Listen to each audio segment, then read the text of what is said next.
келебиз. Бул келечекке экинчи жолу келишибиз.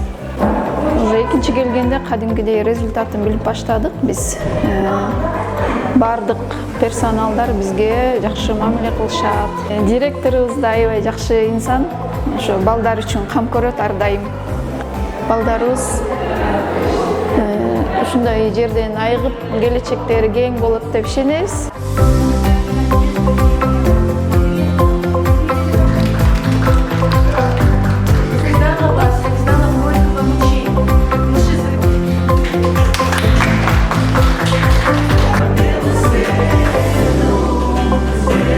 Деятельность проекта началась с личной истории.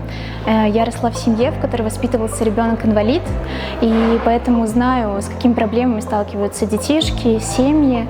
И в память о своей сестренке я решила продолжить деятельность проекта, оказывать помощь, дарить улыбку, счастье, радость таким солнечным деткам, которые ограничены, возможно, в каких-то физических недугах, но абсолютно открытые этому миру, счастливые, радостные, которые ловят каждый лучик солнца. И мы вместе с нашей командой, большой командой волонтеров, стараемся дарить как можно больше позитива.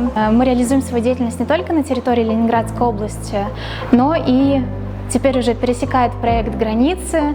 Мы находимся в Кыргызской республике, в Бишкеке, в центре Киличек. Нам оказывают большую помощь и поддержку наши друзья, волонтеры Кыргызско-Российского славянского университета.